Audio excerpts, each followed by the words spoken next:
You're live. Okay, welcome everyone to the meeting of the Police Policy Committee of the CPC on Wednesday, February 21st, 2024. It is 6:07 p.m. So we're going to just jump in and welcome and start the meeting. Roll call. Commissioner Early. Present. Commissioner Wong. Present. Commissioner Benito. Present. I am present, Pete Van Leer, and Commissioner Garrett Ferguson is on her way, but we're going to get started. The agenda is out. Hopefully everybody has that. Is there anything we want to do to shift the agenda or change the agenda tonight? We've got several items. It's going to be a full meeting. Nothing on my end. Commissioner Wong? No. Commissioner Benito? Looks good. Okay, so with that, we're going to go right into public comment, if there is any. Probably come up and just speak into one of these microphones. Dave, Up here? Yeah, right there.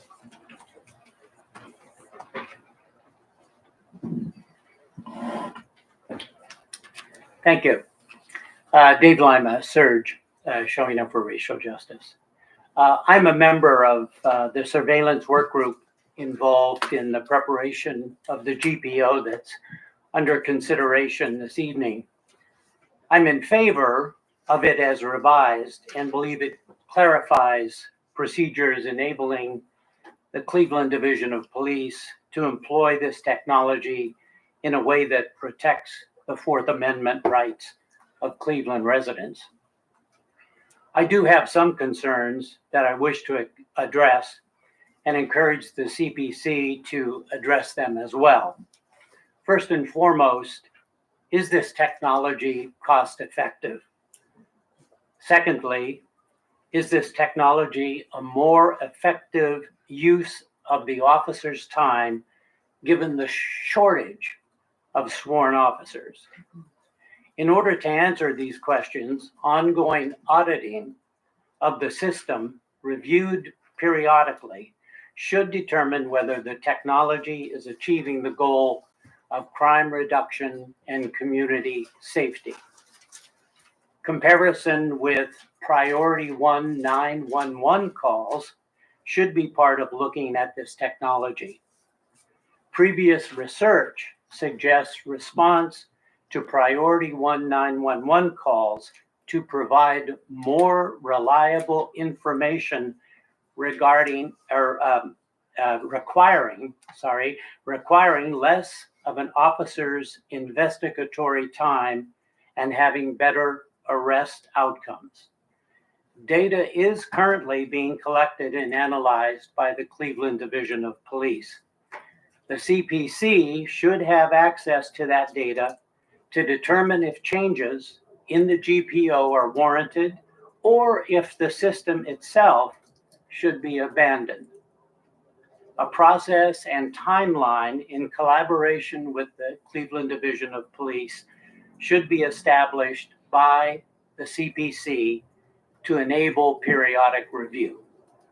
Thank you. Thank you very much, Mr. Lima, and also thank you for your work on the surveillance technology work group and your participation in that. Is there any other public comment? Okay, so we will move on to the next agenda item, which is actually the ShotSpotter GPO, which we've been discussing now for a while. We've had a number of work group meetings. We've had some input, really good input over the past several months, including some from the division recently in response to our last version, which went out last week. And then today, a work group member who wasn't able to attend our meeting last week provided some more input. And so we really appreciate that. So I'm not 100% sure we're going to get through this tonight, but let's see where we end up. And we do have representatives of the division here who can answer questions, and also members of the work group if we need to call them down. So I have some extra copies of this. If anybody in the community wants one, I have. Do you want one? I have 2 extra copies if anybody You need one, you got it. I put it online for us. So you're welcome to. Is the most recent edit the one in the SharePoint? Yes, I put that on just like an hour ago. Okay, great. Thank you. So you have that. So that's, but, since I have those copies, feel free. So, I gotta get my copy. Okay, so, the comments that we received from the division, so I'm just go through it, where the comments arise, right? So we're looking at, on the printed copies and in the SharePoint version that the members of the committee have, I've highlighted and put in bold some new additions. And this first one is on page 4 of this copy, section 2D. And it reads, members responding to shots fired alerts shall follow procedures outlined in General Police Order 2.02.01, investigatory stops, and GPO 2.02.02, search and seizure. The shot spotter alert will need to be supported by further investigative actions by responding members. So what happened here is we added some language, and this came from Mr. Martin, who was is in the work group but was not able to attend last week. Moved up some language that had already been in the draft from E3, which, E basically lists some tasks. And I thought he had made a good point that this language is not really a task as such, it's more of an overall piece, so therefore it fits in D. And that reads, a shot spotter alert alone does not provide probable cause for vehicle stops or searches, entry into a backyard, business, or residence to search for suspects. And it also references those same 2 GPOs. So that's, I thought that was a good call. I kind of put that in there as an additional edit today. So if there are any questions from committee members. I think, that is a good move, but I think my concern still, as we've talked about in the work group, and maybe you can clarify for the audience members, I really don't like this. This is a draft that was not based on our original kind of proposal. This was a consolidated draft from Commander Carney's. Commissioner Wong, can you turn up your mic a little bit? Okay, so this was a consolidated draft from Commander Carney and ours. And what I'm concerned about is, and I've spoken to Commissioner Chura about it, who is the former IA commander, he also does not think that this cross-referencing of these GPOs is really helpful from an operational standpoint. You don't want the officer looking at, and maybe some of our officers here can speak to that. And I don't know how much of our original draft was removed. So if it saves that much, maybe it saves a little bit of space, but then the officer has to go look at the other GPO 2.0201 and 02. And are these, just to clarify, 2.0201 and 02, are they currently being revised too? Those are, if you can say, those are the search, those are general police order, that's a search and seizure, right? Investigatory stops and search and seizure. Are they?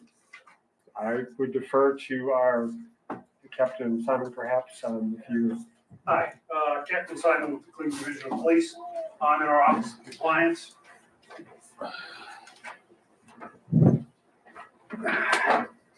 Captain Simon with the Cleveland Division of Police. I'm in our Office of Compliance. The search and seizure policies are involved in the settlement agreement with the Department of Justice. So as part of the settlement agreement, we review those policies every year to ensure they are still compliant with the consent decree, law, and the Constitution. They were last looked at in 2023. They will be looked at, I believe, around mid-year this year. There have not been any significant changes to the search and seizure GPOs in the last couple of years that I'm aware of.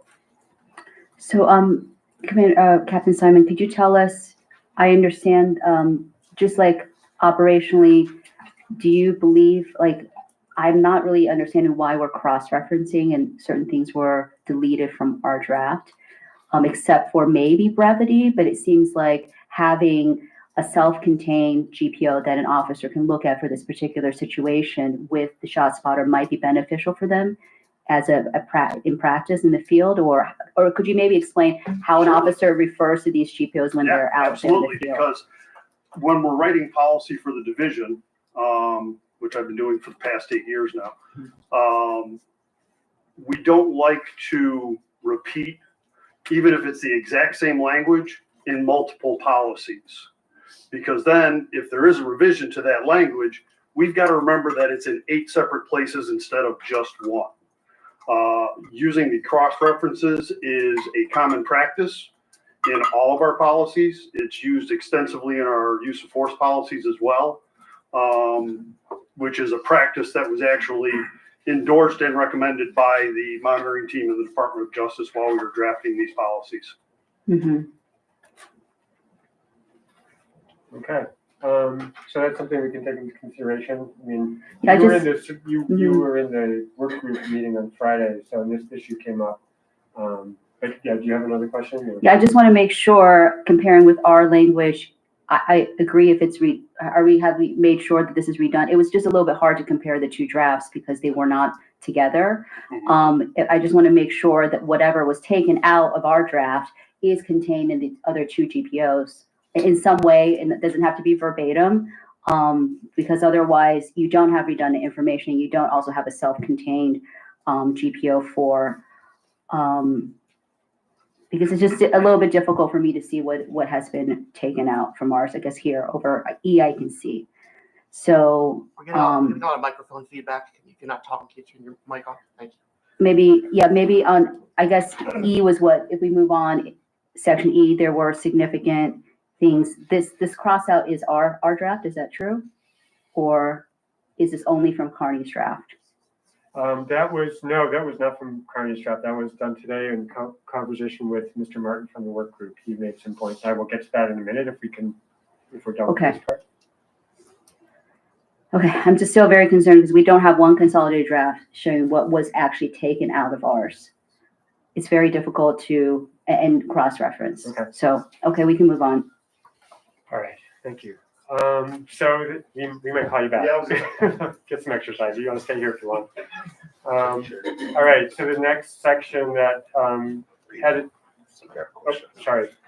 Just to the chair, question to whoever can answer this. How long has the police department been operating ShotSpotter without a GPO? But for one point of this GPO was the initial one was sent out in April, I believe, was written in April. Is that correct? Yes. So it's the existing one was sent out in April. I'm not sure when you all started ShotSpotter before that. Do you know when the ShotSpotter program was started? Commander Slock, do you know? 2020. 2020. So there was 3 years. And just now in April of last year, am I correct? The first GPO went out? Sounds like it. Okay, thank you. Okay. Commissioner Benito, do you have any questions right now? You guys are no. No, I do not. Okay, thank you. All right, so the next edit here is, was, as I mentioned, was with John Martin from the work group. E2, victims in need of medical attention. Officers shall conduct an outdoor visual search for injured parties consistent with requirements of GPO 2.02.02. And we edited out, that was an edit I just did today, and it's not anything final, it's for discussion.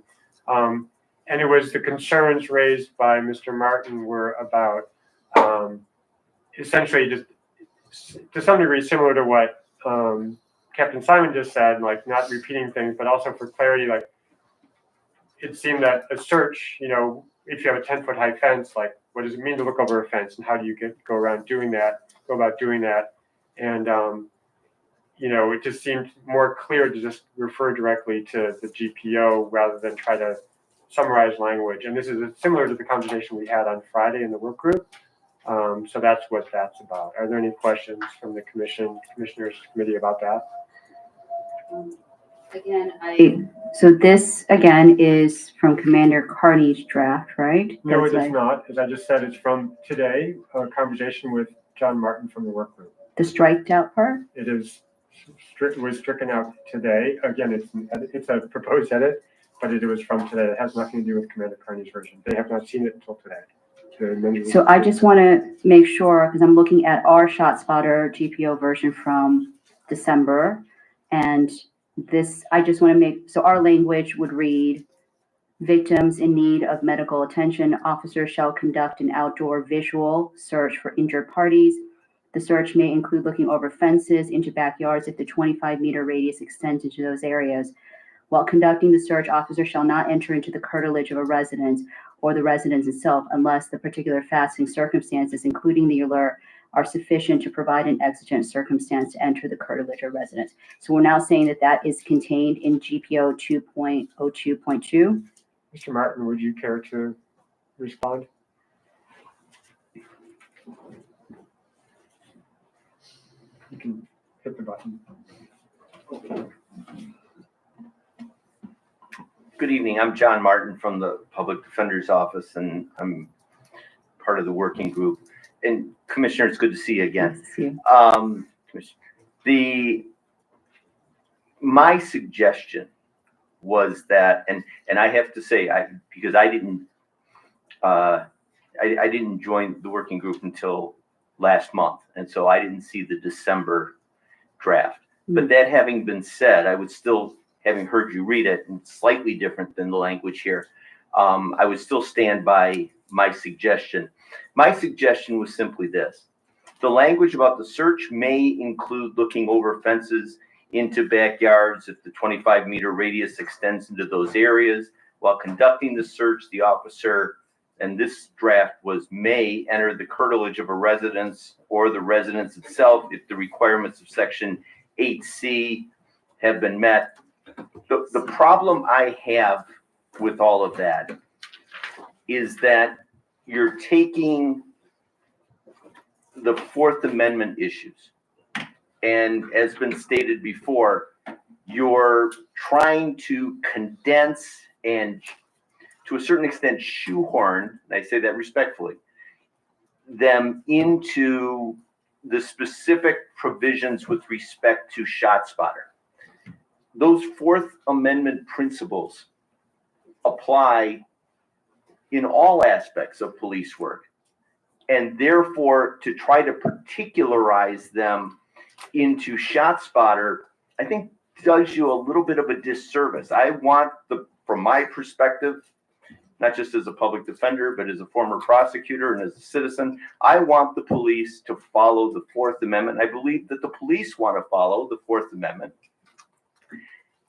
in all situations, and that we don't need a specific ShotSpotter application of that. And one of the things that worried me about this, one of the potential Fourth Amendment violations that I saw in what was drafted, and this was still in the December draft as you read it, Commissioner Wong, is it said the search may include looking over fences into backyards. That's not necessarily the case. If I jump onto a fence and look over, I've committed a trespass. That's a Fourth Amendment violation under United States versus Jones. And so therefore, to give the police a GPO that says you can look over the fence invites them to actually inadvertently violate the Fourth Amendment. That's the one aspect of it. And along those same lines, while conducting the search, officers may enter into the curtilage or may not. I guess the December version was shall not enter into the curtilage except when there's exigent circumstances. The cross-reference to 8C. 8C is simply a definition of what is curtilage. And that really was a non sequitur to what was here. It seems to me the better approach is to say, there's a Fourth Amendment, you have to follow it. We have a GPO with respect to that separately. We will cross-reference the fact to remind the police that everything you're doing is still subject to that overarching Fourth Amendment principle. And let's make sure that that GPO is tight, is accurate, it reflects the Fourth Amendment, but that's a different task than a GPO with respect to ShotSpotter. We have overarching principles.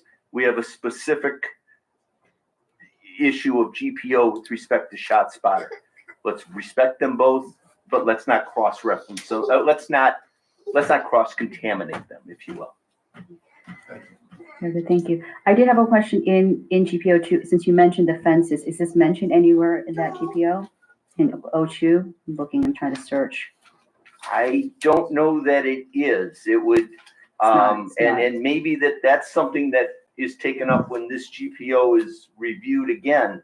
But the point would be this, that You want the primary information to be in the search and seizure. yes, it would be in the search and seizure, because one of the things that we want to make sure is in the GPO at some point is that the reminder to the police that there is that trespassory side to the Fourth Amendment, that you can't touch somebody else's property in order to get a better vantage point unless you have some Fourth Amendment justification for doing so.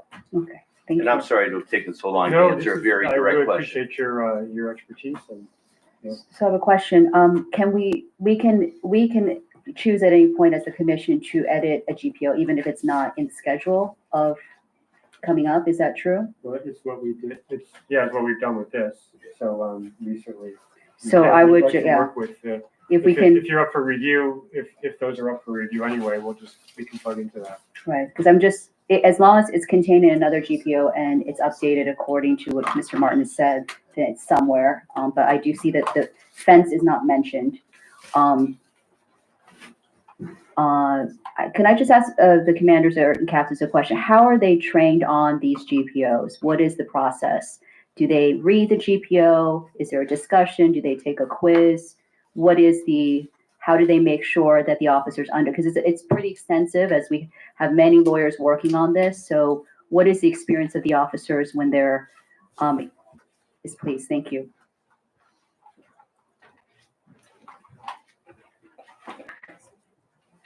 Good evening. All of the above. So we have, it's called an LMS training, which is on a website, which would consist of a review of the GPO and a quiz. And then Commander Magooth has done an excellent job of the annual in-service training. Search and seizure has been part of the in-service training every year since we implemented the revised GPO. So in your experience, what has been the hardest part about these GPOs for the officers to understand and also to apply in the field, and where are the violations that you see of these GPOs? Where do they occur? If you can just summarize the general circumstances or the misunderstandings. I think the handcuffing of pregnant females has been an issue with some of the officers. That was a new procedure that came in place, I believe, last year. I don't see too many violations of the policy relative to search and seizure, and that come to mind that I could think of off the top of my head. So there have been no discipline on the ShotSpotter GPO as written since it was launched in May? The Has there been any complaints? ShotSpotter, If you'd like to make a call, please hang up and try again. the ShotSpotter, no, not to my knowledge. Okay, thank you. Okay. All right. Welcome, Commissioner. Yes. Do you have a question? Yes, I had a few, so one is for clarity because I had looked at. So hold on, because we're kind of going through it line by line. Okay. So, or section by section. So So I'll which catch version? you up. The one I sent Because I didn't know if I'm looking at yours. the one I sent this afternoon. Okay. It's on SharePoint. Yep, got it. So, Should be good. Sorry, the call was right, thank you. Okay. So we've just finished discussing on page 4 of that section D. We talked about that before you arrived, and we were talking about E2 when you arrived. So those are the questions around, summarizing that and saying, we're referencing GPO 2.02.02, and striking some of that other language. And Mr. Martin had spoken to that, and then we had some input from the division. Okay. So if your questions are later, we'll get to them. Yeah, but I also want to ask the follow-up I forgot the name of the person who was just sitting here. Commander Carney. Okay. So for Commander Carney, does the updated of the handcuffing of pregnant women, has that been removed, or is that something that Cleveland police officers are still doing? So I feel like we need to focus on ShotSpotter right now. And I mean, that's an Okay. important question. I mean, I just like, Only because it has to do with state law. So that's why I wanted to just get clarity around that, and that might impact. I can see that being an impact of ShotSpotter and search and seizure overall, but I understand. okay. Commander Carney, do you have a response? I mean, Just really quick, as far as handcuffing females, she mentioned state law. That's what dictates our policy. We've had a couple DNs come out over the year because the state law did change.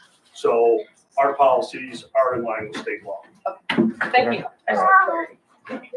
great. Thank you for that quick response. So moving on, we already talked about E3, the previous E3 being moved up into D because it's not a task as such for them to do upon arrival.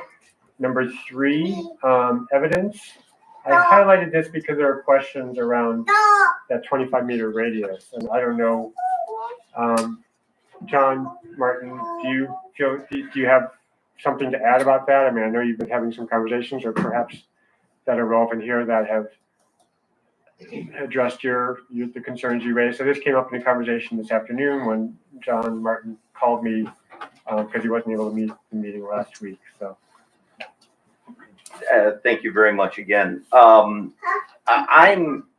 had some questions about why the 25-meter radius was set up, and also had some questions about how you figure out the locus of that 25-meter radius. And Deputy Chief Bash from Sound Thinking was kind enough to speak with me before the meeting and certainly satisfied my concerns that the 25-meter radius has been established as, in the opinion of Sound Thinking, and I'm not in a position to say whether they're right or not.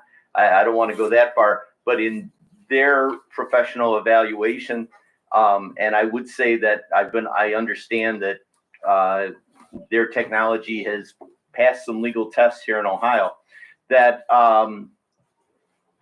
that the 25 meters was set up as being a perimeter that was consistent with sound technology and sound technological principles. And that was how they came up with 25 meters as opposed to creating a larger perimeter or a smaller perimeter. But again, I would have to defer to the experts when it came to that. And so that was the one aspect of it. And then as far as figuring out what the center is, when the police respond to the scene, I understand from Deputy Chief Bash, they're given an address, but they are also given a specific locus, a specific dot, if you will, and they will be able on their phones to track and locate the precise spot that is to be the center of the 25-meter radius. So we don't have a situation where the police would arrive at a property that that is ShotSpotter technology set up and say, well, this 100 by 100 yard lot is where we are, and we can set up 25 meters from anywhere we want at any point within that. They will be given a direct spot so that we don't have to be in a situation where we have to worry about overreaching, if you will, in that regard. And so I'm not the technology expert when it comes to all this, but I will say that I appreciated the time that that Deputy Chief Bash from Sound Thinking gave to my concerns in that regard. Great, thank you. Are there any questions? Was there any thought or question into expanding that radius? Do we know? I mean, I think the problem is you probably don't want to expand the radius because Just a question. it says at a minimum. So what is the boundary of, that's 80, I'm trying to do the math. It is 80 some feet. Like 82 square feet. So a circle would be 2,100 square Is that right? Miles? No, that's meter, sorry, square feet. So So it It's- sounds like, to answer your question though, this is what's in the GPO, and it's kind of, unless somebody's gonna tell us different, it sounds like that's pretty much where it's at. There hasn't been questions about changing it, so. And based on that conversation, unless we, we have technology experts who can say what it should be versus what some people think it should be, not sure how we get it. Does that answer your question? No, but we'll No, get back to it. okay. Yeah, we'll get But back you to can clarify your question if you want. I'm it. not- No, checking it. we'll come back to it. Okay. So this is how many houses you think would it be? How, like this coverage is really, I guess, okay, first question, at a minimum, what is the maximum? And what is, if there's a set of townhouses or something, it's probably going to span at least that set of townhouses. Could somebody from the division explain the rationale for this? Is it obviously to recover evidence? But I mean, this I think the core question here is, and I wish that we could talk to like a sound scientist, acoustic scientist that's not working with sound thinking. This calls into question the accuracy, I think. The 25 meters is a pretty large area. That's not my understanding of how sound works. I mean, I have a science background, but So What the is- question is? so the question is, so you want your officers to search in this area. What are the other circumstances? I mean, if it's 2,100 square feet, that could be multiple houses, like half, isn't that? It says 25 meters, so pi r squared. It's 82 feet squared times pi. It's like 2,100 square feet, if I'm doing the math correctly. I don't know, on my computer. It's a lot. That's a big area. Are you talking the area of the circle of the radius of like 25 meters out? Right. So, essentially, and the representative, Mr. Bash from Sound Thinking is here. While we have the locus of where we believe the shot came from, we don't necessarily know in which direction the individual was facing when they were firing the firearm. So the discharging of the shell could be in any direction of a circular radius around them. So at a minimum of 25 meters, we could say we should find some form of evidence of the shell casing within this circle. So when we say that large number, if we lay it flat in a linear distance, that seems extremely large. But when we look at it as the area of a circle, in reality, it's a 25-meter radius that we're just looking for if we see a shell casing, so we don't know at a 82 minimum. feet, yeah, 82 feet in any direction, I guess. Essentially, yes. And the spot is supposed to represent where allegedly the shot originated. Yes, ma'am. And the accuracy of that is? We Because have, if it's a little off, then, it's a lot off. Because the circle moves. the accuracy of it is guaranteed up to 90% at a minimum, and I believe our accuracy rates are, without the statistics in front of me, we're in the 98, 99% accuracy rate right now. Mhm. So we go to the area it says, and we look in that 25-meter circle. Okay, so what happens if there are, but of course, in accordance with the Fourth Amendment? Mhm. Okay. And then if they don't find anything, do they just expand the circle? Is that what, in practice? No. No? Just 25? Yes. Okay. So This is at a minimum.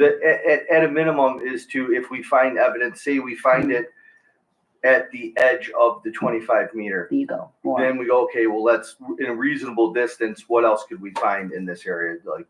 So. Okay, thank you. Okay, thank you. I have a question. So I guess I'm concerned about like multi-unit properties because a lot of people inside of the city of Cleveland live in multiple unit properties. And so in that regard, how is that being handled? Are they knocking on every single door in a multi-unit, if we're talking like of a townhouse and not just like an apartment, but when there's multiple units that are side by side that are connected, how is that handled? And then I guess which kind of goes into this, and then how, like I see where it also says that they can enter. Officers may enter the premise, and that is inconsistent with the requirements of GPL 2.0202. But I wanted to know where exactly in that 2.0202 are the requirements to enter into a residence. That is, under, I think, 5, right, 8, it is 8C, but GPO 2.02, I think that's the curtilage, right? And sure. Because it says it's crossed out at the, so it's, if you go to GPO 2.202, that's under section 8C, 8. 8, BII, Yeah, I don't see that. I just see a 1 and 2. of the other GPO. Of the other GPO 2.02.02, which I sent out like a couple weeks ago to the. Yes. Okay. You have it, I don't have it open. Right now, Yes. but- Because I wanted to know, how does that play a role? I will read it if it's helpful. Yes, please. Yeah, I think, Oh, no? can I make a suggestion that I think we're not gonna be able to Finish this approve this tonight, and I think we're raising really issues that we can look at in the and discuss in the work group and sort of, but I think rather than like try to answer every question right now, we raise them, and these are good questions, and we'll take notes. And then we'll kind of come back. I really don't see us getting through this tonight, because we have other things on the agenda, and there's no reason to rush it If we can invite everybody, if they want to listen in on that work group, which is the online, we'll have it. I think that's probably good.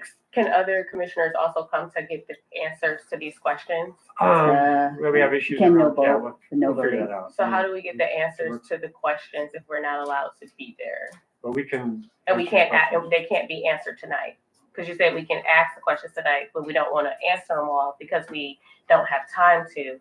And so those questions are going to then go to the work group, but other commissioners are not allowed at the work group. Mhm. So then when do we get the answers to our questions? Well, we can provide that to the committee. So we're keeping a running list of all questions that If commissioners you look in the have. SharePoint document, you see I'm doing that Okay, with each comment.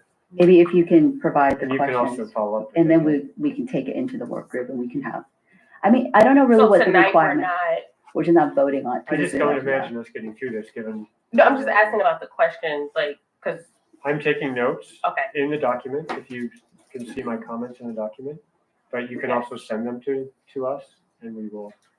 make But the sure- references for the GPOs are already in the cross out. So Yes. you can, yeah. I You see. should be able to see it all. Mhm. And honestly, if you have time to really look through it again on your own and see if other things come up, or if you want to talk to people in the community about it, please do, and do that homework, and then we can, address those questions.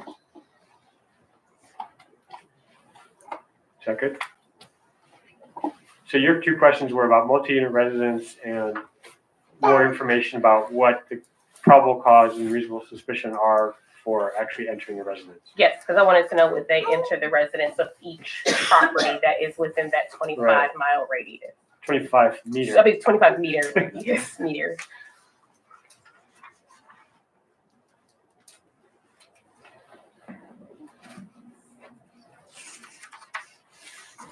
I'm just taking some notes. Hold on 1 second. Okay, so next. So the other change there was to move what had been a separate A section of number 3 into the main paragraph without changes. So basically, since there's only, usually if you have 3A, B, and C, then you could have an A, but in this case, it seemed to make sense just to move that language into the body of 3. I don't think that's anything we need to get into any detailed discussion about. So the next one is 4, section E4. There were questions from the division. We had, in our work group, we had drafted language. The more quickly officers are able to respond to an alert, the more relevant the alert is in assessing reasonable suspicion or probable cause. The longer the amount of time before officers are able to respond, the less relevant the alert becomes. And we had put that in there from the work group because timeliness is really important. Like if they show up a couple hours after shots fired alert goes out, what are they going to really find? So the more, the more promptly they can arrive, the more relevant that alert will be in terms of assessing reasonable suspicion, probable cause. Now, the division had asked about, saying that this might sow additional confusion for officers. And so that, they said, the comments I think Captain Simon provided where reasonable suspicion and probable cause are determined by the totality of the circumstances as outlined in search and seizure policy, if I'm not misquoting you. Be a search and seizure or investigatory stop, yes. Yeah. Or both, actually. Or both. Okay. So there was a question there. And again, I think we can continue this conversation. I just want to kind of go through now and see if anything comes up, but we'll revisit this when we have a deeper discussion. But we're just taking notes of that. So is there anything else we should consider on that right now? It's in investigatory stops. What does it say? What does it say about time, just generally, timeliness? Because this is a different type of technology. A shot spotter would, depend on. The actual technology doesn't really make a difference as far as the search and seizure and development of probable cause and reasonable suspicion. Because, again, they're going to base it on the totality of the circumstances. In the situation that Commissioner Van Leer mentioned, they show up 2 hours later. Obviously, they don't have the same reasonable suspicion that they would have had if they arrived within 5 minutes. They are still going to look for evidence in that case, but they might not do a community canvass in that instance because it's been 2 hours. So there's less of a reasonable suspicion. It's noted in the investigative stops policy. The definition of reasonable suspicion and probable cause are in both they might even be in all the search and seizure policies, but I know for a fact they're in search and seizure and investigative stops. And it's also trained as part of the search and seizure training that we have. Reasonable suspicion is a fundamental thing for police officers to be trained on and know. Okay, so I think the concerns from the work group were about, if the way that things were written, especially with the community canvas, there was no time limit, and it was, we wanted to make sure it was clear that showing up, 2 hours, 3 hours later and stopping and talking to people wasn't a good approach or a good methodology from the work group's perspective. So that's why that section was in there. Or is in there. Are you saying that it wasn't a good idea for them to? Yeah, right. If you show up 2 or 3 hours later and stop people and talk to them about it, like how relevant is that? What will people come and go? How is that best practice, especially and we have removed the community canvas piece, which was in there because there was no time limits on that either. So it had a minimum of doors that would be knocked on and door hangers. So in terms of that, yeah, that's why that sentence those 2 sentences about time were added by the work group. So I have a question then, because when I'm looking at this, I still don't see an actual allotted time. Like in the example you just gave, you said 2 hours, but is there any time limit that's actually put where it says like after an hour, after 30 minutes? Because I don't see how we hold the officer accountable, or even for them to understand if we're just using vague language like relevant or reasonable. So around time. So is there any way to put the actual time? I would say that's challenging. It depends on the circumstances, but I think that's a question, we'll put in the notes and we'll kind of. We already actually addressed this in the work group because you don't want a specific time because you don't want the officer to somehow like by 1 second over does not investigate, right? So you have to have a balance. My concern when I suggested the timeliness thing, which I don't notice, maybe there's another time when I'm looking at the shot spotter, the GPO 01 for investigatory stops, I don't see that listed as a totality of circumstances. That's why I'm concerned because I have this, maybe it's just my perception that because it's technology, it's, considered like AI and everything, there might be what I actually think would happen with the older officers, they may not trust, they may not believe that is any more salient than a 911 call, but the younger officers may have kind of a bias that is 100% like accurate, right? So they come into a situation already with a bias that there has been a shot. And when you add, time and other circumstances that would change the circumstances, that was my concern, that more people would be stopped, for a probable cause or reasonable suspicion. So I do think that in this issue with time, the shot spotters is kind of unique among the other, because a 911 call, and it was in the, and actually in the article that Mr. Lima mentioned, it was Chicago. They did an extensive study, and the 911 call was much more salient, much able to get something done, could get people arrested and get evidence than the shot spotter. And as you know, Chicago recently stopped their shot spotter initiative and stopped using it. But I think the concern is to answer her question, you don't want to put an exact barrier on it because you do want the officers to investigate. But you don't want the officers. I think in the 4th district, it was not a shot spotter, but just a 911 call. It took 45 minutes for the officer to respond, and another bullet went through a toddler's bedroom, at that time. So I think sometimes also in neighborhoods that have a lot of this, unfortunate activity, maybe there would be more, it would really depend on, I think, the district and what the person was doing. If it was a domestic issue, was it Just very quickly, that's why I want to refer back to the policies for search and seizure, because those are all encompassing of every instance that an officer is going to come into a search. If an officer shows up 5 minutes after shot spotter or 2 hours after shot spotter, he's not going to do an investigatory stop of an individual on the street unless he has reasonable suspicion. He has to be able to articulate that reasonable suspicion on a stop form, on his reports, which are then reviewed by the supervisors and up the chain. So that's kind of why it really belongs in the more general search and seizure policies versus specifically in a shot spotter policy, because those cover all of our searches.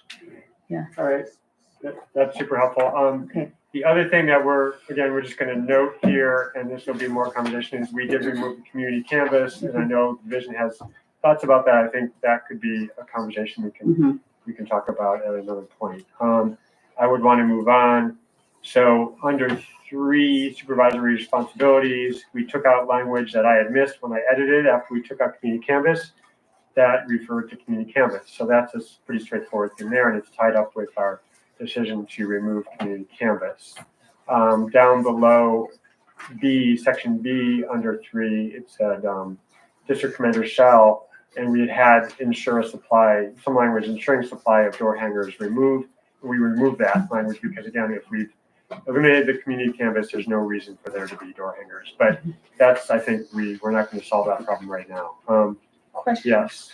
So we know there's a shortage of officers and patrolmen, and I see a lot of notes in between A and B around supervisory and a commander being responsible or a staff member. How are we taking that into account, knowing that the division is already down some officers and they've already changed in their duties? Because I think from what I heard earlier today, and I might be wrong, someone can correct me, but I think the officers are going to a 12-hour shift model. And so I'm just wondering if this is another thing that's packed on to their already work assignments that has already kind of maybe increased of somehow. How do they balance this out with that? So I think that's a really good question. And I want to, sort of the way I think we've been approaching this is that we have sort of 2 tracks on this. One of them is this GPO and making sure it's constitutional and aligned with all the policies that exist. The other is the efficacy track. Does it really make sense for, and I think that's not something we're going to have, we're going to get to a point hopefully where we can improve this GPO language.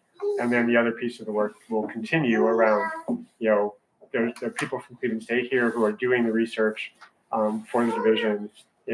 We have there's a lot of community members who are very interested in this issue and talking about, is shot spotter really a good use of money and staffing? So I think I would like to see it as 2 different tracks. So are the students from CSU and community groups working on the efficacy track? I just want clarification. I would say that's where you're at. You're looking at data, right? And so we have a contract from the city of Cleveland to evaluate, we're both faculty members in the criminology department, and we're with the Criminology Research Center. We have a contract with the city of Cleveland to evaluate the division's use of ShotSpotter. We're not working, Oh, we need a mic, sorry. Can you come up? Sorry, Chandra, somebody from the audience, a CSU professor who's doing the research with the city. Hi, yes, so we are working on the evaluation. We are leading up the evaluation of ShotSpotter. Is funded from the city of Cleveland. And measuring the implementation and the effectiveness of ShotSpotter, or at least the division's use of ShotSpotter. Question, how long have you been doing your research so far? We signed the contract with the city in the summer. Yes. Yeah, and it's a 30-month contract. So the final report wouldn't be submitted until the end of 2025. But we have, we're beginning our, she's already been doing. Yeah, there's been some parts that we've been collecting data on, but our evaluation plan contains a number of different data collection methods. But some of the questions that you've been asking tonight are things that we will be looking at. So, for example, you know, how much is this policy being implemented in real life, right? And we have surveys of police officers, observational methods, interviews scheduled with stakeholders and members of the Cleveland Division of Police. And so through all those methods, that's what we're hoping to find out. Would I be able to ask a general question? Because how many of these microphones are deployed right now? So I would like us to focus, I mean, I think this is a great connection. I think we need to focus on policy work right now that's in front of us. And I think we've got this connection. I mean, members of the work group have given us your contact information. Well, I was going to actually ask the commanders, and I think it is salient if it's the number I think it is, and I don't want to promote hearsay, it impacts how this policy, you know, if it's not have enough coverage or, And I guess that's one of the things I also want to follow up on. Is one of the metrics that you got, that's a part of you guys' study, dealing with staff and the hours that they're working and the responsibilities in relation, like, is that something that is a part of the study already? Okay, Sarah, go ahead. I'll follow up because I was supposed to from the work group. If we can get whatever you can reveal to us about your experimental design and how we can help. But I think citizens really want to know, you know, how effective this is, what, 100,000 per square mile. So, yeah, so those, we can move on.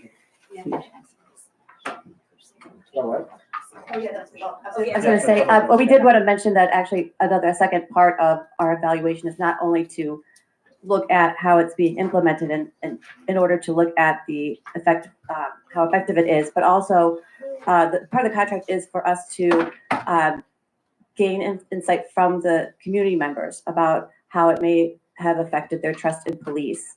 So we will be also attending community meetings here, for example, and also surveying residents to get as much feedback as possible from their perspectives. And Stephanie has already been doing content analysis on your meetings. You didn't know you've been watched. You've been surveyed already. We do have, we're waiting to get institutional review board approval to be able to fully roll out our research study, but we do have an approved evaluation plan that we can share that is public for. Great. Yeah, there may be a way for us to convene a meeting around this because we do have several community members who've reached out who are watching what's happening in Chicago and other places and are very interested in this issue. So that would be great. Are you done? Is that good? All right. So moving on, I talked about that. So there's one other thing that came up in section 4, and then there's, yeah, it's on the thing at the end. So section 4B2, again, with the conversation today with Mr. Martin, previously it said, you know, that what can be a basis for a search warrant, and Mr. Martin suggested rather than can be a basis for a search warrant to be can be used in seeking a search warrant. So it's not a basis, but it's part of a larger package of information that can be used for a search warrant. So that's a very small change there, but I think it's mentioned. Question, and I'm guessing this is why it was changed, but has, because I don't know like the full composition of the work group, but has there been that particular section in using historical data, have we somehow juxtaposition that against non-biased policing? Because I think that then there's an argument that if a person is known to, or people or community is known to be this way, then using historical data might be an unfair, unconscious bias. And so I'm just wondering, has anyone looked at that section from the lens of non-biased policing? Yeah, that's a good question. Well, I'm writing that down.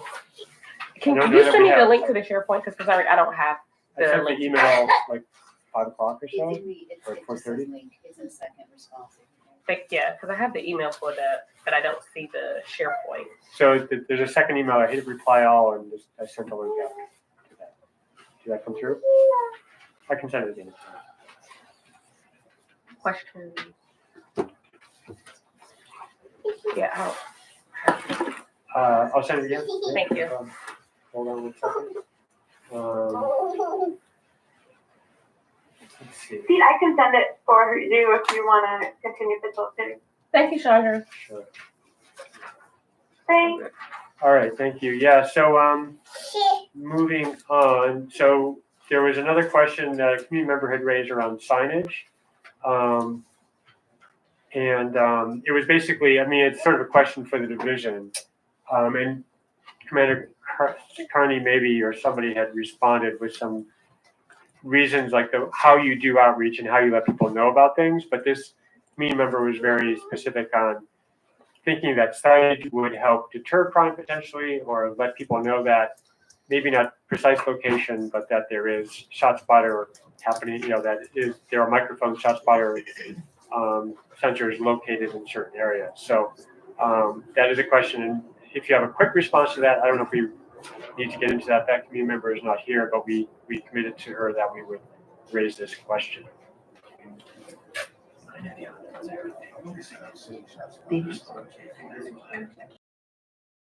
Yes, because the city of Cleveland did a pilot program for like 18 months. I think some people might have seen it from that. For clarity, is the community member saying that they want signage or they? Yeah, they want, Yes, they want signage. as a potential deterrent, but then if the signage is there, it's the kind, does it eliminate the point of, because I think we're not even sure, right? Was it Commander Cutts that determined where the positions of the microphones are? Do all the people in the division know where they are located? I thought we weren't allowed to know.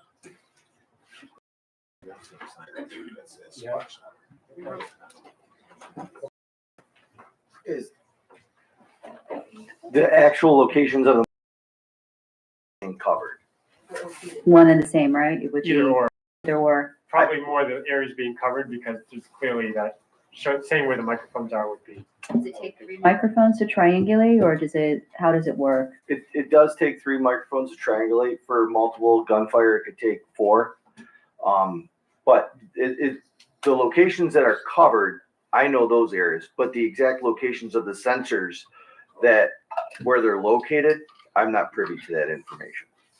Could you tell us broadly what is covered? It's not all of Cleveland. It's not 70 square miles. No, it's based off of crime statistics. We've looked at the highest crime areas and specifically related to violent crimes involving firearms, and that's where the areas are.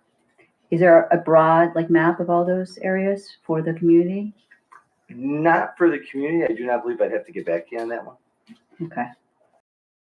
Kyle, you had said you had seen signage, or? Yeah, I've seen signage that lets people know that Spot Shot is located in that area, as well as cameras as well. So particularly like on Eddy Road, Yes. in that area, there's a sign that lets people know that ShotSpotter is in that area. Is that a divisional sign? It would have to be. Yeah, it would have to be. Okay. Yeah. I don't think any neighbors was like, "Hey, ShotSpotter's here." But it's only in certain neighborhoods, not all neighborhoods. Is that why was it chosen that place? to I have a was not sign? part of the decision, but I'll find the answer out Okay. for you. Commander, is there, does those neighborhoods, from a general stance, do they also lap with like mostly communities of a certain demographic? And has that been addressed internally from a certain socioeconomic class or race or population of people? If they do, it would be, we did not take that into account. We simply went up based solely on the crime statistics. I know in my area where it is, it's a melting pot. We have a wide variety of races and demographic. Okay. And it's in every district at this point, right? Yes, sir. Yeah. Yes. So what is the criteria, like the numbers of like what makes it a high, maybe crime area? If you can explain in numbers as much as you can. Because I know that the one for our district, I'm two, right, Tremont, is nowhere near Tremont. I know that an officer told me it was way at the edge of District 1. Yes. Yeah. District 2 kind of blend together into one big area. This would be the hotspot, the hotspot mapping where the most crime is occurring. It shows, and that's where we go, is the threshold in which those statistics are determined. Mm-hmm. That would be the crime analyst that would speak more to that generates the crime. But the large, our crime mapping usually goes over a 28-day period. And we go back and we look at which has consistently stayed high crime areas for more than just this 28-day period. Because you'll have something that maybe 1 or 2 incidents happen in an area and it'll look like a hot spot, but those are very isolated incidents. And when you get past that 28-day range, it's no longer a hot spot. The areas that are sustained hot spot areas for extended periods of time. And so these microphones are not moved, these sensors are not moved in any way? No. Okay. Because it is a problem that once something is watched by the shop spotter or listened to by the shop spotter, you're just basically saying this is the more response will go there versus other areas. So it could create a potential bias, right? That it's constantly, if other areas have shots, but their only ability is 911 calls to rely upon, and maybe neighbors have, not sought that as a reliable source of police response, like in the 4th district, then statistically it wouldn't look, because you don't have the data there, it wouldn't look like a high crime area, right? Well, these are high crime areas in which the police were called out to for robberies, shootings, things of that nature. So in order to determine it, it was an even playing field for all areas. So it was based off people reporting crimes, police coming out, police making reports, victims, suspects. So essentially when we picked these areas, it was an open playing field, even playing field for all areas of the district. And so since it's 28 days, like the crime analyst reviews, during that time, are they reevaluating if shot spotter is still needed in those areas, or do they might say, we're going to give it 6 months? So I'm thinking of like, if there's a certain area where all of a sudden there's a shift in crime into that area, shot spotter has never been there because it wasn't an issue. But now for the past 6 months, it's been like a sustained incidence of violent crime. Is every 20 days, every 6 months, do they reevaluate to determine if shot spotter needs to be moved to a different area? No. We evaluate and we use different crime strategies, such as focus patrols, breaking up those areas into grids, and getting police and just other resources outside of normal law enforcement into those areas. So say we do see a spike in a certain area that we've never seen before. We would go out there and we would have more patrol in those areas, more community engagement in those areas.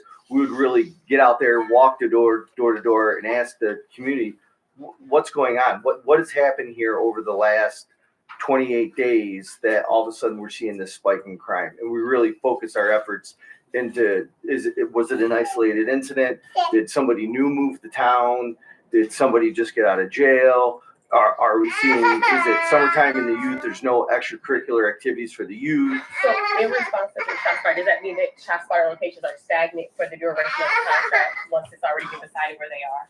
It's a stagnant where they're located? Yes. Okay.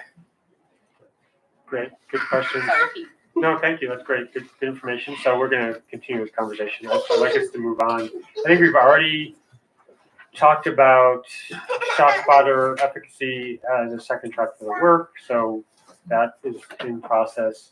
Fusus, I don't know that we have more, I mean, given what else we want to get through, I'm wondering if there's any specific questions. I think what we were hearing, what we've talked about in the work group at a very initial level, there's a divisional notice that came out last year, and our desire is to look into that and look at the need for GPO, but beyond that, actually, or even before that, I think there's some basic discussions we want to have around, can this, and these are questions raised by the group and by others, I think, can this be constitutional at all? I mean, given the surveillance part, the surveillance aspect of it, and for those of you who don't know, Fusus is a newer technology that Cleveland now has that brings everything together. You have it on the automated license plate readers, the city's cameras, ShotSpotter.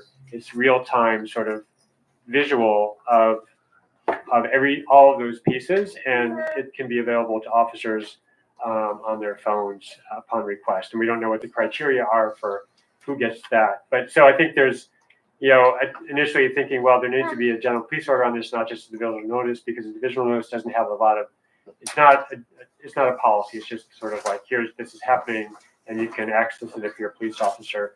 But really the basic question is the constitutionality of it at its heart, right? So, and there's also, Director Goodrick had the idea of pulling together a community event or a panel discussion that would flesh that out. So, yeah. And this is still in ShotSpotter, but it might also be in Fusus. There's that last paragraph, and it's not highlighted at all, around the partnering organizations. And I wanted to know in the work group, had any discussion came up about the partnering organizations part, that they'll have access to the data? And is that the same even in Fusus? But it's under program management, there's a C, partnering law enforcement agencies. Was there any type of conversation about that? Because I'm concerned with partnering law enforcement agencies getting access to the data. They're not under a consent decree. They're not under our kind. And so how do we hold them accountable? Because they just have their regular MOU with the city, and I don't know the CPRB or our police. I'll make a note of that. Thank you. On Fusus, I think the idea of a panel is something we could move forward. That would be great, or a community discussion. I really like the idea of a panel and community discussion on this, and I think obviously we need to, that might not be able to happen before we finalize the GPO, but I also think it's a great opportunity for us to see what comes from the community as well. That's something that we run through. So I think what would be helpful, because I noticed there was a directive that basically you call a number and you can download this app. I've seen the Fusus app, it's available, and it just requires an administrative code. Would there be any way that we can, at least the surveillance tech, just so we can better understand what it looks like, the technology in practice, look at the Fusus within, I think it is right now merely descriptive to us, and we don't really, or we can follow a police officer in their usage of Fusus, but how would we, it's hard for us, I think, to write a GPO without knowing the components of this app. Would that be possible with the division? To be trained on this app? I would have to look into that. I don't know. Okay. So I think, I think the question is do we even need to write a GPO, or is this Unconstitutional? Yeah, and I will. There was an article written that a journalist looked into and got from the front-facing API of the app, the number of cameras and general locations of that. There's about over 2,600, I think, cameras in Cleveland. So I'm happy to reach out to that person to see if we can get more information. Just to, so we all have an idea of the scope of this FUSIS, because it's not, we understand that this, like anything, the broader the access and in one person's hands or a police officer's hands, we have to be able to put boundaries upon whether that there's a balance between solving a crime or privacy and issues like that. So, right. Kyle, did you have a question? No. Okay. I So had a question. okay. Do we know the training procedure for FUSIS? And then I know from when I was on the work group, I remember Commissioner Wong had told us, was it San Francisco or San Diego that had like the Bill of Rights? Have we revisited that in conjunction with the rollout of FUSIS, of having citizens create a surveillance Bill of Rights? Because I think if it's something that is this strong, it needs something else besides just a GPO. I think it needs like a collaborative effort of community saying, hey, if you're going to surveillance us, these are the rights that we don't want to be violated. And I didn't know if we're at a conversation had with the work group. This is like a very initial conversation. So I think, okay.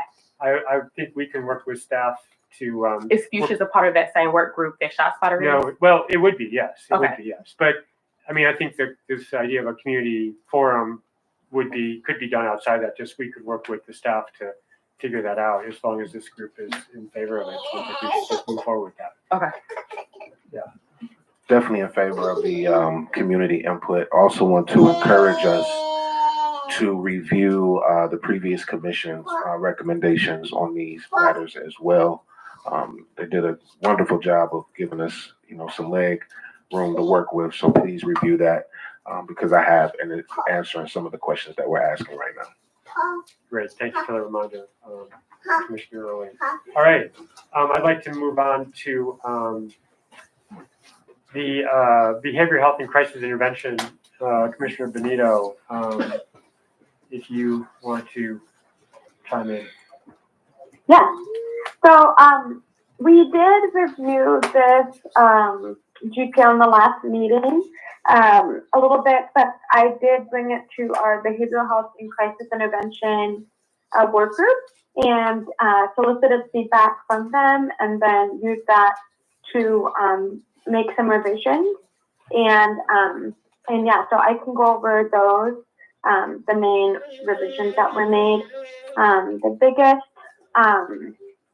The biggest changes were under definitions.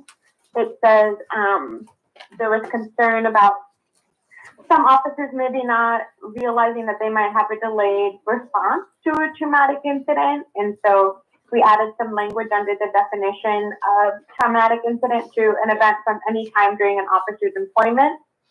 And it references that later and on in the document when it talks about some of the policies and procedures, but we thought it would be good to highlight it earlier on in the definition. And then we also added or witnessing the aftermath of such an incident when talking about a member involved or witness to an incident resulting in the death or serious physical harm of another person. We added that because an officer might come into a crime scene where all the people that they witnessed are already are deceased, so they didn't witness the death, but that can still very much be a traumatic incident. The other change was adding in a process through which an officer can dispute the kind of labeling of an event as a traumatic incident. The reason why we wanted to do this is just one, it's thinking from a trauma-informed care perspective. You want to give people as much agency as possible. And, obviously it's chain of command is something that's important in the police, but for there to be an opportunity, if an officer disagrees with the, determination that an incident was a traumatic incident for them, that they have an opportunity to be able to disagree in writing and have their voice be heard. So I'll read the section that we added. We said if an officer disagrees with the supervisor or the EAC assessment of an event as a traumatic incident, they may submit an appeal in writing addressed to the chief of police and the EAC. This appeal must be submitted no more than 2 weeks after the officer learns of the designation of the incident. And so I did really want to, I don't know if we heard back from, I know Pete sent it out yesterday. So I know that wasn't a lot of turnaround for the division to get feedback, but I would be really, I would love to hear their feedback on that and if that feels doable. And then the other, I think that's the majority of it. Let me just double check. Yeah. So those were the main changes. There were a lot of questions about the group is definitely interested in looking at the full EAC GPOs. One thing that I thought of as we were talking is I think it might be helpful to reference some of the EAC GPOs in here. And I don't believe that they're currently referenced in here. I'm double checking. So I don't know if that's something that could be added to the bottom, just because this GPO does reference so much the EAC. So, again, knowing that this was just sent out to you all yesterday, do you have any comments, or should we just figure out a time, to talk to you all about it and get your feedback? Figure out a timeline at least.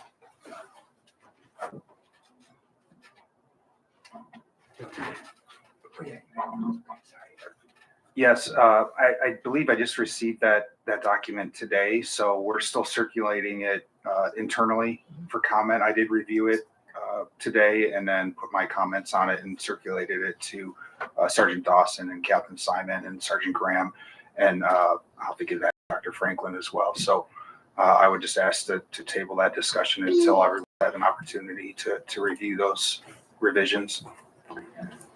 I did have one question. I understand and completely agree with Commissioner Benito that you want, agency in police officers, but my impression is that officers may face a barrier in admitting kind of this type of emotional vulnerability, as we all have as humans, to these events. So what are, first of all, what are the legal requirements in this case? If an officer and does not want to engage in this type of counseling post an event, what has been the general kind of practice in the division? My response would be that I believe it's within rights that we are just trying to officer, and that would just consist of Sergeant Dawson reaching out to the officer about their mental health and their physical health, to ensuring that they receive any resources that they may need, and that determination would be made through the Employees Assistance Unit and Dr. Franklin and our Occupational Health and Safety Unit. So I would defer to them and the experts to conduct that analysis, but I don't see any potential for harm with the officer. On the contrary, I would say that, the officer, could be a liability to the community, and to themselves and to other officers. And we want to, our priority is the health and the safety of that, the mental health and physical health of that officer, and the safety of the citizens. So generally, in your experience, do the officers tend to, is it a very small minority that resists this type of counseling, or? No. Let me rephrase that. I would defer to Dr. Franklin, because she's the one that would do the counseling with the members. Okay. I will say in some of my conversations with different members of the division about that same question, and obviously this is, kind of anecdotal, but officers, that I've talked to have said that they feel like a lot of people are pretty open about, like when people are talking about mental health. I don't think that necessarily means that, everybody is always going to be vulnerable when, they're struggling, but it does seem like from the people that I've talked to that there is kind of a more positive view of mental health support.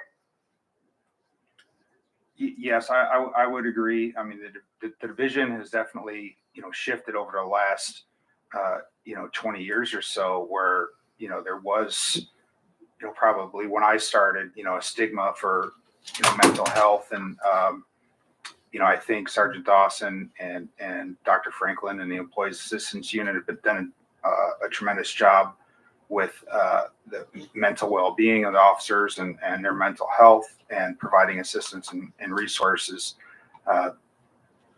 Being involved in a critical incident is a serious thing, and everyone handles it different. So one officer may be ready to go back to work the next day, while another officer could be off on a transitional duty for an extended period of time. One of the things that, I'm sorry, that's my toddler. One of the things that I noticed was not included in this list that I had questions about is what officer that might see or witness like overdose or any type of like traumatic thing that has to do with drugs and alcohol or sexual violence in the community. Because I think that this is a very, very great list, and there's so many different things that can trigger an officer. So I was just wondering, were those two things not included, or wasn't seen as something that would be a post-traumatic incident? I don't think there was any revisions to that list initially. This was an existing general police order. I don't think it's meant to be an all-inclusive list that could be determined by the Employees Assistance Unit for any traumatic incident, whether it's a overdose or a death or a motor vehicle crash that resulted in a death. I think it would be very difficult to have an all-inclusive list like that. But I do agree with you and think that every situation is different, and we'll make that determination as necessary. Alana, I do think that is covered under a member involved in or witness to an incident resulting in the death or serious physical harm of another person, or witnessing the aftermath of such an incident. So I do think that's covered, because it's not saying how the death happens or how the serious physical harm happens. And I do feel like an overdose would count as either serious physical harm or a death. Does it count since, because there's also like that, so F is very specific. It says death or violence involving a child victim, but E says officer involved. So I guess what I'm asking is kind of just how general F is, where the officer might not be involved. It just literally is, they could just witness it. So the difference between, and this was a conversation that we had as well. So if I was referring to the definition under traumatic incident, so under procedures, this list is a list of incidents where the supervisor would be mandated to label it as a critical incident and enter it into the tracking software, and then the EAC would need to go in and monitor that situation, have the people, et cetera, et cetera. So, there's a lot of things that officers encounter that are traumatic.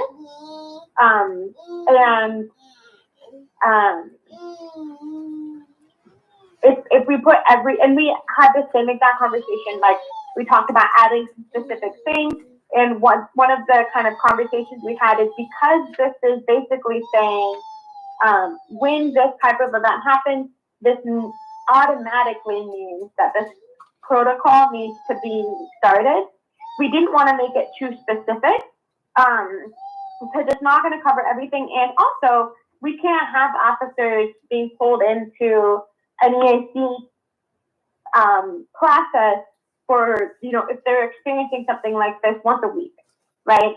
But there also is a place where it says any incident that on-scene supervisor reasonably believes a member should consult with the EAU for the member's emotional health. So, that also kind of creates a little bit of a catch-all for if, there was a particularly distressing, overdose, then you could do that. But if you were to say overdoses are there in the city of Cleveland every week, that then this would trigger that, so I think that, this is not an exhaustive list of all of the things that officers encounter that are traumatic, but that they are the threshold is so high that this should automatically trigger this process. And then there is information later in the document about, and I think that this could be something we can look at to make sure that maybe it's under definitions, that how that list of procedures of like these are the things that the supervisors automatically refer over is not the only way that people can be referred over to the EAU. So on officer, I think it's in section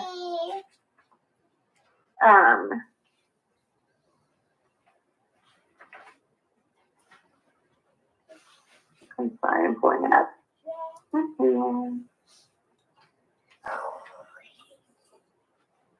It says somewhere in the document, it talks about that, an officer can basically bring up any event at any point, that came up prior and talk to somebody and be placed on transitional duty if necessary. And so there are ways for members to like self-refer into that. If they, for example, have had a family member who is overdosed, then that might be more triggering and more traumatic for them than an overdose might be for another officer. And so that's, I think they are trying to recognize. But I think in some ways it's, and I think we could review this when we review the EAC GPO more broadly. I think that is more where you would see the clear procedure of how an officer might self-select to go through, like meet with the EAU. But I'll let the officers, if there's anything they want to add to that or disagree with. Thank you, Commissioner Benito. Commissioner Benito, I just had one question with your comments to the policy. You refer to EAC. What is that? Sorry, I said I meant EAU. Okay, so your comments on the draft policy, that is in reference to the Employees Assistance Unit? Yes, sorry. Okay. No, back to that. No, I just wanted to be sure. I did have one question that, Lana makes a good point. There is one thing that's missing. It's like the death of a family member or something like that. That's not on the list. I think that is something that would be very concerning. I think it may follow. A death of a family member while they were on duty, because this is referring to things that happen to them while they're on duty. I understand that. Is there a requirement for counseling when, obviously, unless they're on duty when this happened, or involved in it, but in some way, is there a requirement? Just because, given that the body doesn't, say, well, I'm off duty or on duty when I experience this trauma, and these are officers with high stress jobs and a loaded weapon, so. Is that anywhere else in the employment policies or other GPOs? I don't think they could require officers to.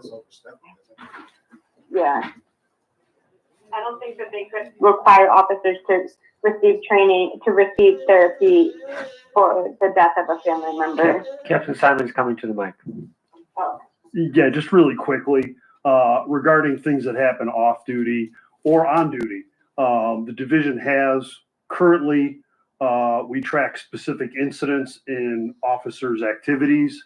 And if they hit certain thresholds, then they have alerts, which then we refer them to EAU for follow-up there. And we're actually working now on making that even better so we can better track those indicators that the officer may be having issues, whether it be at home, on duty, off duty. But we do track that, keep track of it, and we would then refer them to EAU. So there's not a GPO attached to it, it's just an internal policy? No, there is currently a GPO that's being rewritten. We have the employees assistance right now, but we're working on, with the monitoring team of the DOJ and a lot of our data collection stuff, with the officer intervention policy, because we want to be able to intervene before it becomes a problem on the job.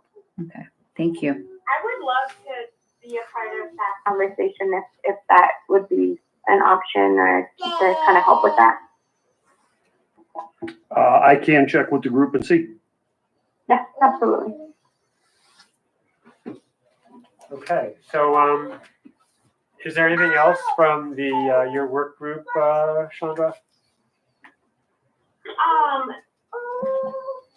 Would right now be an okay time to just kind of do a plug for the community events that are happening? Sure. Or would you like me to wait? Okay.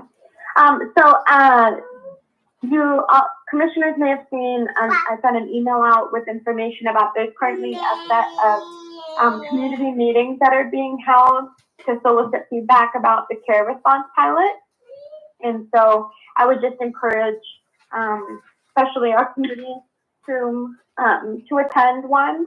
There's an online one tomorrow, and then there's several more in-person ones over the course of March. And I'm working with the work group to schedule one that we'll go to as a group, and I'll let everybody know in case they want to join. Okay, thank you, Chandra. Did you have something, Commander? I did. I was just looking up in the general police orders. We do have a few GPOs that are related. The death and funeral procedures that was established in 2015, 1.3.04. So that is certainly up for some revisions. And then we have if it was, an officer that was involved, maybe even a retired officer that died. And we've certainly had a few officers in the past few months that have either died on duty, as a result of their health issues that they may have had, or at home while off duty. And so there's procedures for memorial services and police ceremonies. And then we also have emergency relief from duty and our employees assistance and support policy, which we're currently revising, as Captain Simon said, because that is a very old policy that needs revision. Okay, thank you for that. Thank you. All right. Yes, thank you both. There's still one more thing you might want to chime in on this next agenda item. But we are moving on now to the GPO resolution, and this is essentially a follow-up to our December 19th decision vote on the resolution around general police orders, and we've engaged in productive conversation. We have regularly scheduled meetings with the division and are very much involved in that process. So this is essentially the main piece. I sent this out. I was looking back. I know I've sent this to the committee back on January 15th. An email went out. I think one went December as well, and also February 5th. Basically a list of divisional notices that would fall under our scope. And that's sort of the final piece. And what we need to do is, according to our December 19th resolution, by our next meeting on the 28th, the next Wednesday at the full commission, we want to be able to say that these are the divisional notices that would fall under our scope. And I can read through them. So police accountability, including Office of Professional Standards and Civilian Police Review Board operations, parentheses, not including monthly corrective action notices, bias-free policing, search and seizure, officer training, not including the scheduling of annual continual professional training for in-service training, use of force, data collection, retention, implementation of other initiatives, programs, and activities intended to support constitutional policing and continuous improvement of policing. So the proposal here, which I would like us again to sort of approve, I guess I'll make a motion right now that this is the list of those divisional notices that would fall under our scope. And then if there, if I get a second, and we can have discussion, and then we can move to a vote as second. Okay, so we have a second. Thank you, Commissioner Hurley. So are there any questions? We do have Commander Carney here, who is involved with helping us with this. So are there any questions regarding these as areas for our scope? Yes, just the last bullet point, as far as the scope of, the specific GPOs. I believe the last meeting we had, we were going to possibly revise that language because of maybe there's some subjectivity as far as constitutional policies. Could you read that last bullet point again? Implementation of other initiatives, programs, and activities intended to support constitutional policing and continuous improvement of policing. So it's sort of a catch-all Right. area that allows us to, as things come up, if, divisional notices come through that don't apply to the other Maybe it was categories. the continuous improvement piece of that. I don't recall the specifics, but I think collectively we were going to maybe try and revise that language. I thought that was the last. Okay, well, other commissioners, do we have any comments on this? So I again, and because, I'm the chair of the accountability committee, I wish I was in on these conversations. And if that could be possible, I have concerns broadly. I think it should be pre-approval. I don't think we should be giving up our final authority on this. I'm a little concerned that shall not include monthly corrective action notices on there. I can understand we're not trying to impede, but historically there was a time that the names of officers were removed from the notices. I think that could be fixed with just adding pre-approval, right? So that they don't need to get our approval to send these out. It doesn't stop daily operations, but approval suggests to me that we're giving up maybe our final authority, which I don't think we can even do under the charter. I kind of don't know what the last bullet means, and I'm wondering because, and I had asked for it. I don't know if Mr. Van Leer asked you. I had wanted just a year's worth of DN, so so I could see the categories they're in. Some of them can be fit into categories. I'm a little concerned that when we do these things, other things can cross into categories. So how do we know what actually is in our approval? This is like a bad way to categorize it and I wouldn't be able to tell without knowing like the full range. I do have one specific concern. There is a type of DN for a change in law, if like there was a case in the Supreme Court, those things. And my understanding is that they're read 10 times to the officer or something like that, so they can understand the new expectation. I don't know where that falls in this list.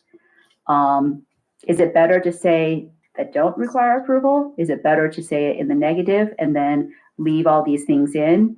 Because we have approval over all of them, and initiatives, programs, and I just think that the commission doesn't really have, because we've only received your emails for 2 months. I don't think we have a really good idea of what they look like. I don't think even, for example, there was that emergency GPO amendment. My understanding, I've talked extensively with Mr. Chura, that there's never been an emergency GPO, because I'm imagining it would come out as a directive. And if it becomes a long-term policy, then it would be a GPO. So I think we have some severe misunderstandings about how the policymaking of the division occurs. And without that, I really don't feel comfortable moving ahead on this. If we can just have maybe more conversation. But it is maybe, is it, at this point, we have nothing that's impeding Commander Carney's division from releasing these documents, right? Right. Except for the. So I would agree with you. And, specifically with the last bullet point, I think there's some subjectivity there. I don't necessarily know what that last bullet point means. But I agree with what you said. And I believe the CPC has the authority, whether it's pre-approval or final approval, how that process works with the CPC. I don't have any issue with providing divisional notices on that list prior to disseminating to the division. But I also know that the CPC, if they have any issues or concerns with GPOs that may not be listed and with those bullet points, that they could be rescinded, right? So I think the purpose would interim executive director, as stated before, was not to bog down the CPC with, every single divisional notice, and because you all have enough, work to do. And the reference I used was the divisional notice as it relates to the removal of snow. If we were to send every single policy to the commission, I think that would just disrupt operations entirely. And this was just an attempt with the working group of a list that I took directly from 115. That language is straight out of 115, that just as a starting point.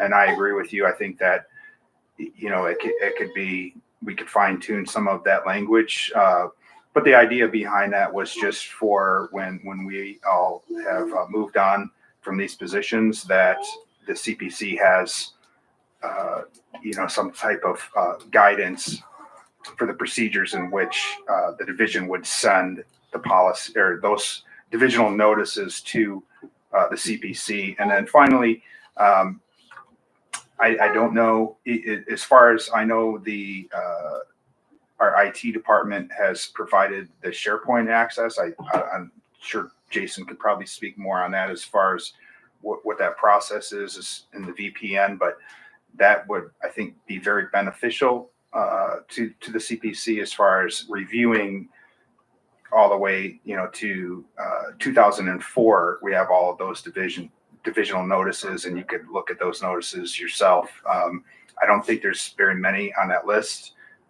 Maybe the legal updates, as you suggested, may be captured in that list, but I don't believe there's too many divisional notices that would be affected that I looked at the past 2 years. Okay, so thank you, Commander Carney. I've got Commissioner Garrett Ferguson and Commissioner Benito, but I want to say that, in terms of the question around authority, I think it's pretty clear here we exercise final authority. I'm also feeling a bit frustrated because this has been out for a couple months. We've been sharing it. It's been shared repeatedly. And here we are, we have a motion on the floor, and I would very much like to, we can make friendly amendments to adjust this, or we can make a motion to table it, but let's not waste time talking about the details unless we're going to say, here's how we approve, for example, that last bullet point, what do we change there? Is there language we want to change? I would like us to very much focus on a proposal to either move this forward, or as far as I'm concerned, we have what we need to pass this, and it's fulfilling our obligations that we put on ourselves on December 19th. So I'd like to hear clear proposals for the language if there are any changes. Commissioner Alana. Yes, I do have some. I'm sorry, I'm not the best with SharePoint, so I'm pulling it back up. But I do. Your mic on. Oh, I'm so sorry. This is really weird sometimes. I'm trying to open the attachment. It was just open. So I do have concerns about the language in of itself, so I actually would think that, I guess right up here where it says directives, I would want directives maybe even taken out and just focus really on police policies and. I'm sorry, where are you looking? So I'm looking, starting at the first bullet, divisional notices that impact. So I think divisional notices, we can limit that more, because I don't really think we need to have our authority over so many of the divisional notices. But I also would want at the two last bullets, there's a bullet that says that it has to be agreed upon with the executive director and the policy committee chair. I actually think that executive director needs to be taken out, and that it should say co-chairs consult with policy committee chair and accountability chair for the second to last bullet. And I think for that last bullet, all approved policy shall be signed by maybe commissioners, co-chairs, I'm and review that. confused. That's what you sent me? No, there's a bullet point list in an email I sent, I think, unless I sent the wrong one. Because I got something different sent to me. This is what I was sent. I'm confused. Okay, let me look at what Because I got this attachment. I just forwarded, it's in the body of the email. The attachment's the original. So yeah, I'm just very confused. So please look at the bullet point, D ends requiring commission approval. So we're not looking at that attachment at No, all? we are not. Okay,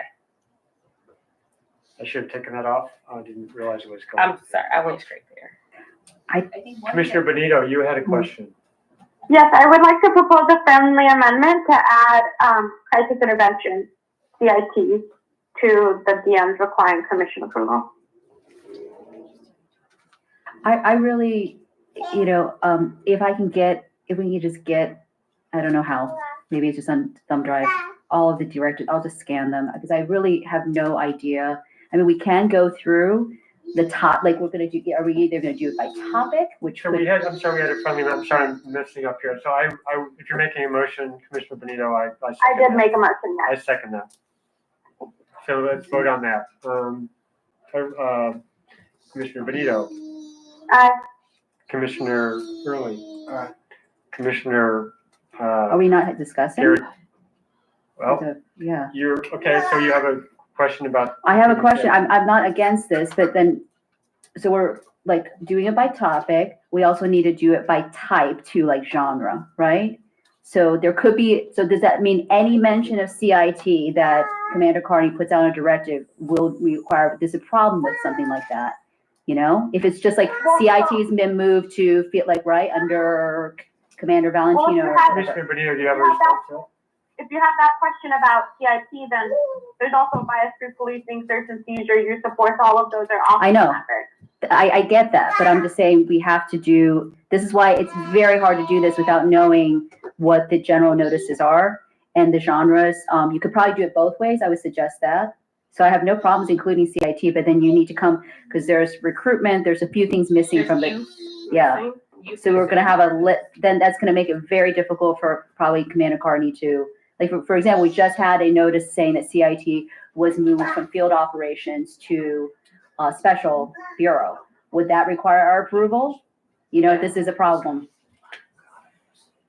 Well, so I think that I don't see how that is relevant to the discussion of adding this to the list. I think you're asking a structural question about the entire. Well, I'm just saying we have an actual incident that in that, by your definition, unless you describe it more in detail, Commander Carney would have had to receive our approval for that directive to go out. And I think Commissioner Benito, I think the undertone of the conversation is with the motion that you put, we're all in agreement. But I think what Commissioner Wong and myself is noticing is that how are we adding things to the commission approval list? Because there's a litany of things that we can add. So we can add crisis intervention, we all agree, but we can also add things around different special units. We can add things around youth. So instead of going one by one right now and like, let's just do CIT, should we look at, do we want to add specific categories of policing like CIT, or do we want to do it from another category standpoint of these other issues that we know is in our purview?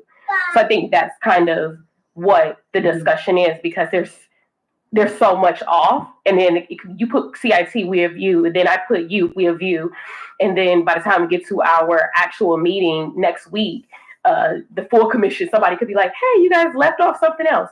So I guess that is where the conversation is going, because we want to add more things that fall under our purview. So I guess I'm going to continue expressing frustration that this conversation Well, I mean, not had previously. We've had meetings since then. We've had opportunities for people to respond to these emails. I responded and I wanted, there's been no discuss. I would like a list. And I think, Commissioner Vino, CIT probably is covered by the last bullet. So we're just getting into this territory that we're naming specific things. I'm happy. Can we? Yeah, go ahead. Okay, so I hear the point that, we don't want to just be listing off every and like area of policing, and because that becomes too cumbersome. But I do think that CIT is one of the largest, is one of the large sections on the consent decree.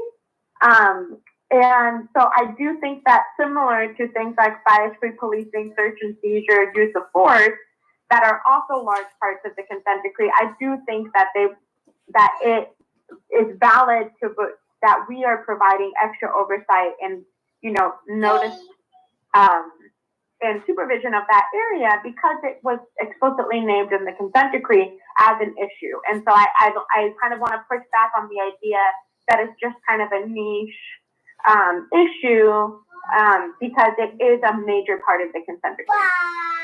Okay, so Can I make it Yeah, just, sure, can go we, ahead. I would be happier with this if we said pre-approval, if that is actually what we're asking for. By, not to rebut her, Commissioner Bino's, then the whole discipline system needs to be in there too. My desire is to have a substantive discussion about this. Maybe we can just do it if you want to make it and I understand Mr. Van Leer wants to meet or keep us on schedule.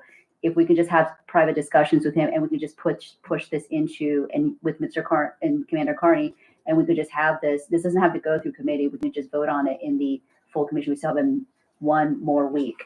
But I really, really would like, I don't know how easy it is for you to give me the full years, I'm just gonna scan through them. Because again, it's an issue of keywording or topic or category. And I definitely want some type of, for the accountability aspect, I need to think a little, that's what I'm more concerned about is from accountability standpoint, what are those directives gonna look like? I just don't have enough kind of sample size to know. Do you have the access to the intranet or a city computer with the intranet? Do I? Oh, through the chair, I sent out an email to every commissioner. IT needs to meet with you to set you up to have access to police SharePoint. So if you haven't responded to that and worked with IT to do it, that's the reason that you can't access it yet. So it's logistically the challenge because you're going to have to schedule a meeting with them. They're going to have physically have control of your computer. They can't do it remotely, I asked. And you have to get your computer set up to clear the security hurdles to get access to the Division of Police's SharePoint.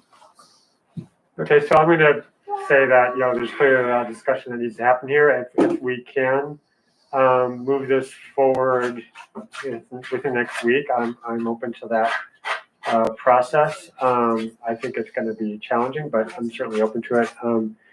Commander Carney. We have a motion on the floor. I know, I'm getting there. So I'm going to just say, let's table this. If everybody's good with that, we had a motion in a second. I'll make a motion to table this.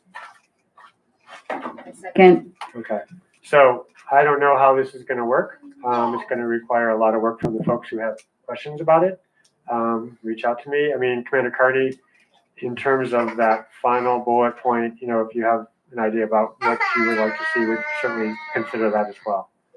But to clarify, are you going to make, so we're tabling the motion, but we're going to try to push this document through in the full commission meeting? So would I need to make another amendment once next week in the meeting? No, I think their goal would be for people to talk to me, and we're going to put together some language and then we can share it out. I think it's challenging because if, as a couple of commissioners said, if we have these questions, then the full commission might as well. But I think it's worth the try. Just at least put it out there to the group, and as a group we can say, no, we're not going to be able to do this tonight. We'll do it, at the next meeting. So I think that might be a reasonable approach. Okay, sounds good. You all good with that? All right. So moving on. So you all got to jump in and do this, right? Yes. Well, I would like, okay, I didn't know. I will try to get the internet and then I'll read through all of it. Yeah, I'm sending an email now so I can get the information too. All right. Thank you, Commander Carney, Captain Simon, so much for being here and helping out. We really I think appreciate it. once everyone on the board gets the SharePoint, that it'll be extremely helpful, not only for the divisional notices, but all the resources that the officers have, including the general police orders. The policy unit does a good job of keeping that up to date. Okay, so we are at time. We have a couple of new business things that may not take too long, but I also want to just check in with y'all. Do you want to extend for a few minutes? About 10? 10 minutes? We all good with that? Okay, so new business is participation in Public Safety Department's Technology Assistance Committee. There's interest. We can have 2 people in that group. It meets quarterly, I think on, I forget which Monday, but so I know that I initially thinking that Commissioner Wong and myself, since we're working very closely with the surveillance technology group, the work group, that would make sense. I know Commissioner, that Alana, you were also interested. So I don't know if we need to decide that right now, but we do need to get back to them relatively soon. Jason, what's the time on it? I know that the deadline was originally last Friday, but they seem okay with holding off. Well, you were on the email chain. Yeah. They said, just let them know. Just let them know. So do you know when the next meeting is? No, I don't think they gave us meeting dates. They just said the they just quarterly said, on Monday, let us some know Monday. who. Right? Yeah, So, okay. All right. So, I don't know. The original idea was for Commissioner Long and myself. I mean, what's your thoughts, Alana, about? I just thought more of like to spread the work around because like even with tonight, like there is still a lot of questions in regards to some of those topics, but if there's no other way for commissioners to really be involved with the GPO, and I was a part of it originally prior to months ago. So I thought that this would be an opportunity to still be able to get questions answered, do the work, especially since it only meets quarterly. Okay. I'm good with that. If the two of you want to do this work, I'm all for it. So we have, Kyle, do you have any? I guess we can, do we need a commission vote on this, or it just didn't seem like we could just say you're going to do it, right? So, and we can also adjust as we go. If it doesn't work out, we can make adjustments. Sounds like unanimous consent right now. Yeah, and so, and I think another thing is that if somebody can't make it to a meeting, we can have staff substitute. We can make sure that's good too, so that we're always covered. So we've got, but I think it's great. So the other piece is there was the pursuit investigation team, the GPOs related to that, which have been sent out. So we need to sort of figure out how we're going to dig into those. Jason, do you have any? I would recommend a work group on it. It's luckily we've done a tremendous amount of work in that area. So it should just be a matter of reviewing the work that's been done, getting in touch with the community's most recent thoughts on it, because it's been a while since we talked to the community about pursuits, and then quickly turning around a GPO amendment. So will we just be updating the ones that Pete sent out? Yeah. So just to give you history, pursuits are in the consent decree. It's under use of force. This policy that is up for review hasn't been revised since 2015. It was signed a month before the consent decree. The Inspector General gave recommendations. We gave recommendations going back to 2020. And so both of those are right for looking at what can be integrated into this. And then also, as I mentioned, having community input. So we haven't talked to the community about pursuits since Tamia Chapman's death. So I'm not certain how they feel at the moment about police pursuits because it's been 4 years since we've been through that tragic experience. Do we have documents for that, GPO? I sent them out. Yeah, he sent it out. I reviewed some of them, and I'm guessing the ones that the former CPC looked at, those are on the website. I'll send them out. I'll send it out to the group. Yeah. I'm thinking, I guess this falls under our police policy. So one of or two of us will be on the work group, and then has this been sent out to the larger group? Because I'm thinking there might be other commissioners that might also be interested. I'm good with being on this work group because I'm very interested in it. Great. But I don't, can I send an email out to others? Sure. Okay. I would also be interested, but I can defer. We can work it out. Commissioner Benito? I'd be happy to join that work group with Alana. Okay. So we have 3 commissioners from the committee who are interested. Want to make it 4? Okay. Terry. So we'll have to figure that out. I don't think we need to nail it down and vote on it or anything. It's just we'll talk amongst yourselves. Let's talk about it, figure it out. I was going to send to the full commissioning to see if anybody else is interested in joining. I don't know. I feel like, yeah. I mean, it just seems like, people are jumping a lot of stuff. I know you've got a lot of stuff with accountability. I mean, I'm I'm interested because Sure, there has that been a overlap. lot of concern and accountability on the pursuits, so that's. Okay. All right, well, I don't have the Um, bandwidth right now to Okay. figure that out. Could I recommend and I can take the lead on it, I just feel a little bit more comfortable on some of the more minor GPOs if we have a work group, and I can try to get together some lawyers just to look through like all the language to make sure we're okay. I mean, Sorry, what are you talking about? just a formation of a work group for the minor GPOs, like that with the animals and the things that are not hot button things, but still the language might just need a one look. It might just be a work group that just barely meets, but the lawyers can just look through it. I don't know if we even need a work group for that, but. I also feel like that's the role of the committee. I think, work groups are really important, but also I think that as we saw tonight, if the committee isn't as involved in some of the work, the discussion of it, then it comes to us and then we end up doing this volley back and forth between the work group and the committee. And so I do think that sending everything to work group isn't always the most effective strategy for moving this stuff forward. And so I think that some of those minor things, unless we get so swamped that we can't, handle it and we need a work group to make recommendations, I would warn against that. I mean, I do want to be frank that the last time we looked at these minor GPOs, there was very little discussion at all in this committee. I just feel from the accountability standpoint, it's going to be those minor GPOs that get officers. And it's not always these major ones. We've thankfully had no shot spotter issues, and it's the ones, it's also sometimes not even intentional because the minor GPOs, those are not the ones that are going to be